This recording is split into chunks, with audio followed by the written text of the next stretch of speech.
हमारी आवाज़ में आपका स्वागत है। मैं हूं कामिल मजीद। आज मैं आदमगढ़ में खड़ा हुआ हूं और ये मोहल्ला सीताराम मोहल्ला है ये, और यहाँ से ही मैंने आज यहाँ के जो आवाम है, यहाँ की जो जनता है, उससे पूछा है कि यहाँ के आवाम के क्या मुद्दे हैं। तो यहाँ के आवाम से जिन लोगों से भी मेरी मुलाकात की। मेरा नाम शाहिद कमर है।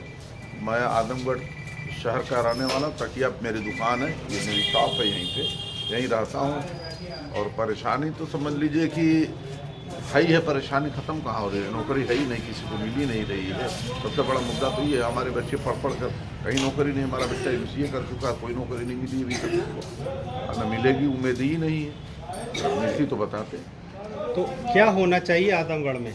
आदमगढ़ बदलाव होना चाहिए। आदमगढ़ में पूरे हिंदुस्तान में बदलाव होना चाहिए। बदलाव की जो लहर चली हुई है आदमगढ़ में, ये यहाँ नहीं हर जगह चल रही है, वो आदमगढ़ में बदलाव होगा।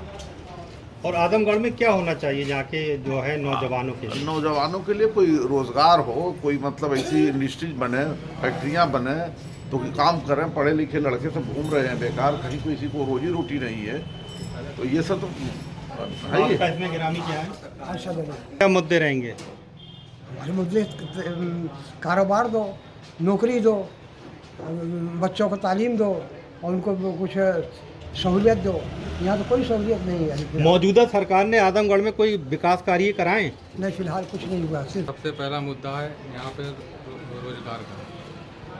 यहाँ पर सारे युवा नौजवान सारे लड़के पढ़ लिख के टहल रहे हैं, कोई काम उनके पास नहीं है, बेरोजगारी फैली हुई है, लोग रोटी के लिए तरस रहे हैं।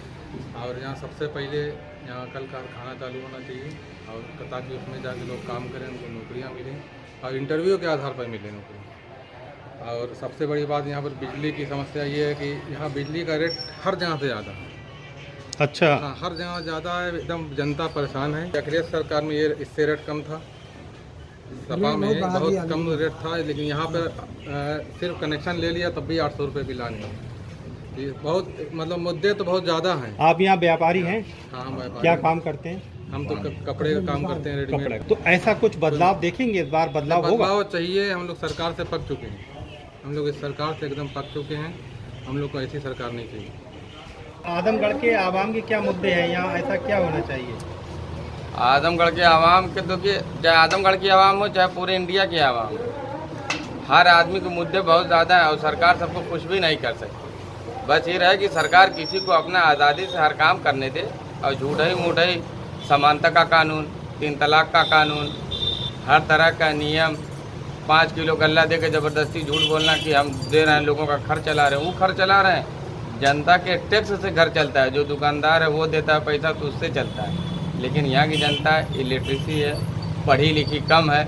और जो जाते हैं पूछने वाले, जो टीवी पे दिखाते हैं, जो गोदी मीडिया वाले हैं, वो उन्हीं लोग को दिखाते हैं। तो बेचारा क्या करेगा? वो वही बोलता है जो वो समझता है, वो कुछ जानता ही नहीं। किसी अच्छे मौलवी मौलाना से 3 तलाक में पूछें तो वो कोई जवाब दे।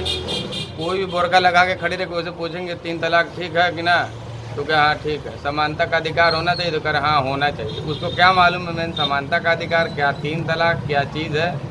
यही चीज़ है। इनको तो पढ़ाई लिखाई के बारे में सोचना चाहिए। लेकिन जो RSS है ना, जिसकी पुष्पनाही में BJP पल रही है, उसका यही फंडा ही है कि लोगों को जाहिल रखिए और राज कीजिए। जल जीवन और जंगल पे जिसने कब्जा कर लिया वो तो 100 साल तक राज करेगा। ये RSS का फंडा है। लेकिन RSS के बारे में कुछ बोलता ही नहीं, जो कि सारी जड़ तो RSS मोदी का। मोदी तो एक मुखौटा, अमित शाह मुखौटा है।